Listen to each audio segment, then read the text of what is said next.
Oi, gente, boa tarde. Eu sou a aluna Semia Neila Pereira, do grupo da Revolução do Porto, cujos componentes são eu, Esther Freire, Isabelle Zanetti, Júlia Camelo, Júlia Natasha, Ana Vieira, Danilo e Nicole. Bom, introduzindo, a Revolução Liberal do Porto, ocorrida em 1820, foi um dos eventos mais decisivos na história de Portugal e teve desdobramentos importantes no Brasil. Ela aconteceu em um período conturbado de transformações globais, marcado por guerras, crises econômicas e o surgimento de novas ideias políticas inspiradas pelo Iluminismo e pela Revolução Francesa de 1789. O movimento liberal tinha o objetivo de derrubar o regime absolutista, instaurar uma monarquia constitucional e, sobretudo, por fim, a dominação estrangeira do governo português. Ao mesmo tempo, refletia um desejo de modernização e de reorganização das estruturas sociais e econômicas que estavam em colapso. A transferência da corte para o Brasil em 1808 também trouxe repercussões profundas. Enquanto a família real desfrutava de uma relativa tranquilidade no Rio de Janeiro, Portugal enfrentava crises econômicas e o controle de tropas britânicas, e isso gerou um sentimento de abandono entre a população portuguesa, que queria voltar a ver o país a ter soberania plena e estabilidade econômica. Assim, a Revolução do Porto representou um levante não apenas contra a dominação estrangeira, mas também contra o distanciamento da monarquia em relação aos problemas internos de Portugal. Além disso, marcou o início de um processo que impactaria diretamente o Brasil, levando à sua independência em 1822. Bom, o contexto histórico da Revolução, ele foi marcado por uma série de eventos políticos, econômicos e sociais que afetaram profundamente Portugal e o Brasil. Esse movimento ele ocorreu em meio a uma grave crise econômica, ao desgaste político e à insatisfação popular com o governo português. Tudo começou com a invasão de Portugal pelas tropas francesas de Napoleão em 1807, após o país ter se recusado a aderir ao bloqueio continental contra a Inglaterra. Na tentativa de evitar a captura e proteger o império, a família real portuguesa, liderada então pelo príncipe regente Dom João VI, decidiram fugir para o Brasil, levando consigo a corte e estabelecendo no Rio de Janeiro em 1808. Esse evento marcou o início de uma nova fase lá para o Brasil, conhecida como período joanino, com transformações políticas e econômicas significativas. A abertura dos portos brasileiros às nações amigas, em 1808, permitiu o fim do monopólio comercial português, beneficiando potências como a Inglaterra. E, além disso, em 1815, o Brasil foi elevado à condição de Reino Unido de Portugal e Algarves, colocando-o em pé de igualdade com a metrópole. Essas mudanças, embora favoráveis ao Brasil, geraram descontentamento em Portugal. A burguesia e a nobreza portuguesas, que até então dependiam economicamente da colônia, viam o poder e os privilégios esvaziarem. Enquanto o Brasil prosperava, Portugal enfrentava uma grave crise, pois ele sofria com os impactos das guerras napoleônicas, também com uma economia devastada, crise agrícola, cofres públicos vazios e uma crescente inflação. E, além disso, a presença de tropas inglesas em território português, desde a expulsão dos franceses em 1810, e o controle do exército britânico, aumentavam o descontentamento entre os portugueses, que se viam governados à distância pela corte do Brasil e ocupados por forças estrangeiras. Esse cenário político e econômico fomentava as tensões entre diferentes setores da sociedade portuguesa. A burguesia, prejudicada pela perda do monopólio com o Brasil, exigia a recolonização para garantir a recuperação econômica de Portugal. A nobreza, por sua vez, ressentia-se com a permanência da família real no Brasil e com o esvaziamento do poder político em Lisboa. Os militares, que tinham o exército português sob comando inglês, também estavam insatisfeitos com a situação. A crise se agravou em 1817, quando ocorreu a Conspiração de Lisboa, um movimento de inspiração liberal, liderado por oficiais do exército, que tentava derrubar o general inglês e acabar com a ocupação britânica. O fracasso dessa conspiração e a execução de seus líderes, como o general Gomes Freire de Andrade, aumentaram ainda mais o sentimento de revolta e insatisfação popular. Foi nesse contexto que, em 1818, surgiu uma organização secreta chamada Sindério, composta por membros da maçonaria e figuras importantes da sociedade portuguesa. O Sindério começou a planejar um movimento para acabar com a regência do general inglês Beresford, e convocar uma constituição e trazer de volta o rei Dom João VI de forma a restaurar a soberania de Portugal. A Revolução Liberal do Porto, que se desenrolou a partir de 24 de agosto de 1820, nasceu dessa insatisfação generalizada e das ideias liberais que se espalhavam pela Europa. A Revolução, iniciada por militares na cidade do Porto, rapidamente se expandiu para outras partes do país, ganhando o apoio da burguesia, do clero e da nobreza. A situação em Portugal, portanto, era um reflexo das mudanças globais, das tensões entre o absolutismo e os novos ideais liberais que promoviam reformas constitucionais e limitações ao poder monárquico.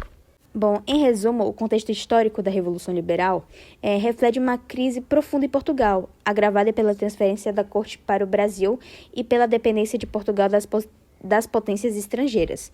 A Revolução foi uma resposta a essa situação de crise e um movimento para restaurar a autonomia de Portugal e colocar o país no caminho das reformas liberais e constitucionais. Bom, seguindo, a gente vai falar agora sobre as causas. E as causas dessa revolução são bastante complexas, assim, né? Então, a gente vai dividir ela em 3 principais aspectos. Bom, primeiramente, né, o impacto das guerras napoleônicas foi devastador lá para Portugal.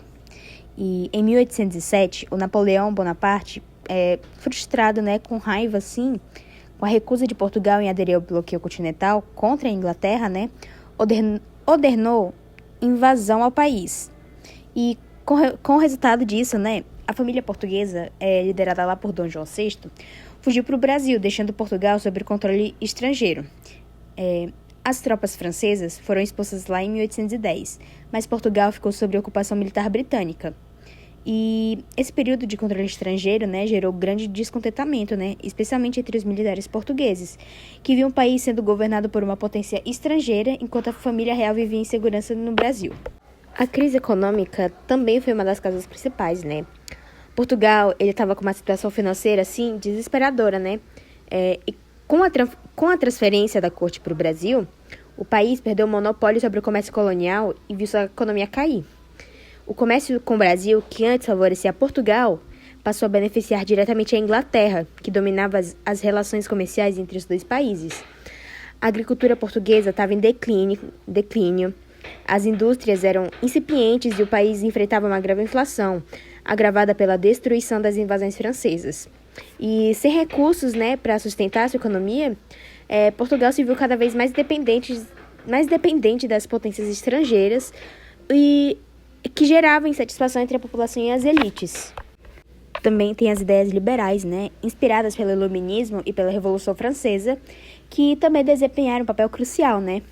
Muitos membros da burguesia e do exército se identificavam com os princípios de igualdade, liberdade e soberania popular, né, que contrastavam com o sistema absolutista.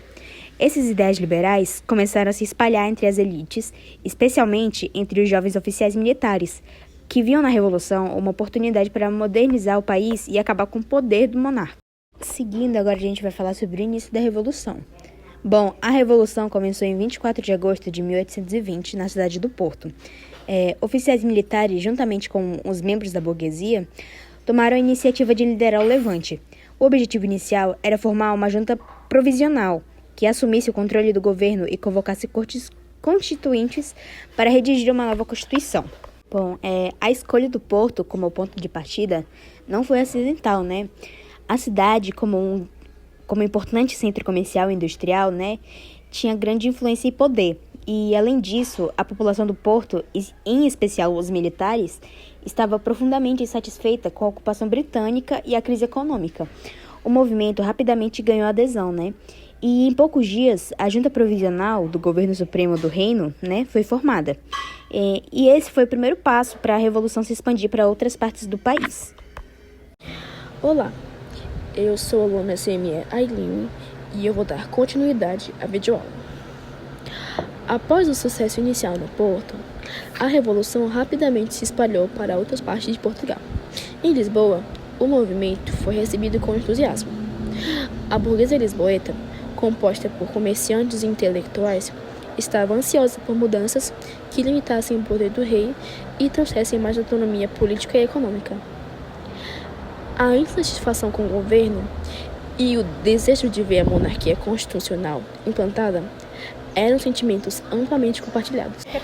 Outro aspecto importante da expansão do movimento foi o apoio dos militares.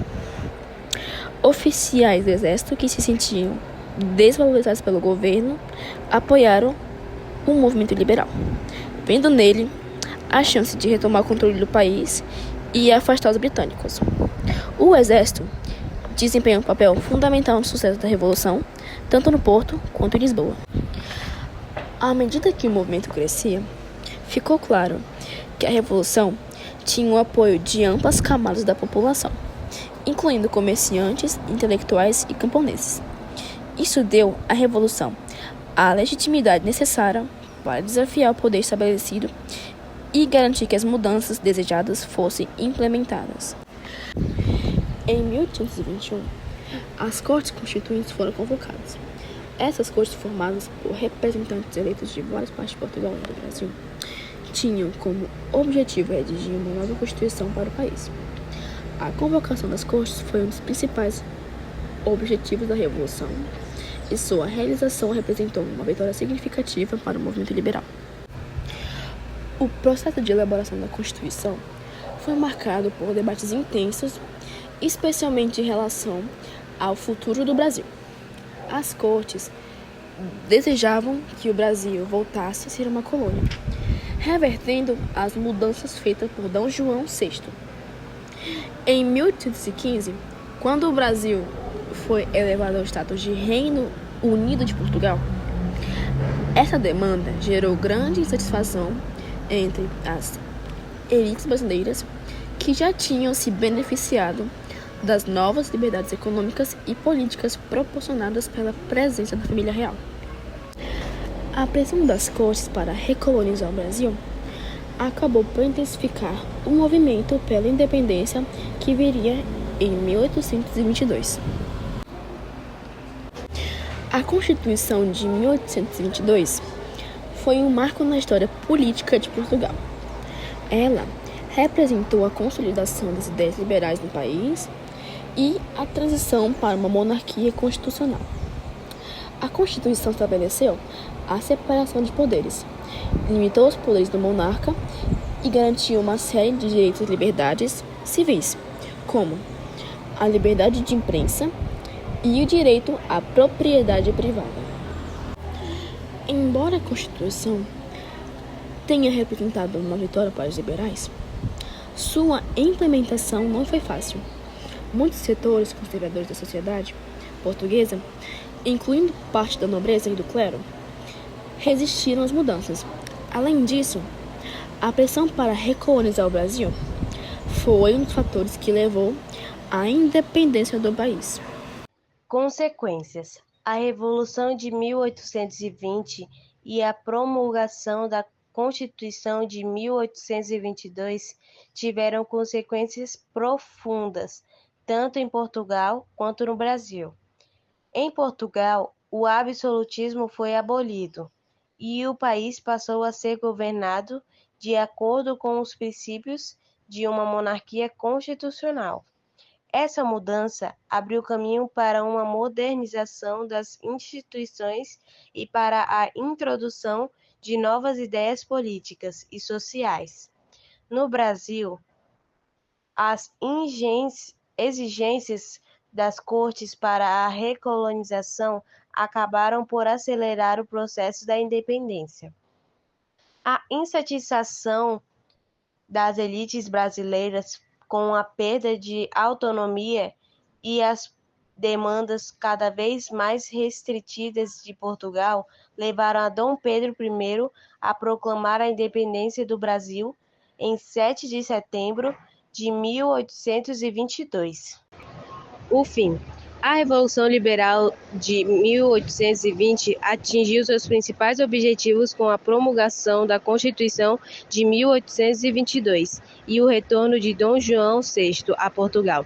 No entanto, a separação do Brasil foi uma consequência imprevista que resultou na perda de uma das colônias mais ricas e importantes do Império Português. Conclusão e legado. O legado da Revolução de 1820 foi duradouro. Ela marcou o fim do absolutismo em Portugal e estabeleceu as bases para um governo constitucional que, embora instável, trouxe novas liberdades ao país. Além disso, foi responsável por acelerar a independência do Brasil, um evento que definiu a relação entre as duas nações. O movimento também refletiu a crescente influência das ideias liberais na Europa e a resistência das antigas monarquias em se adaptar às novas realidades políticas.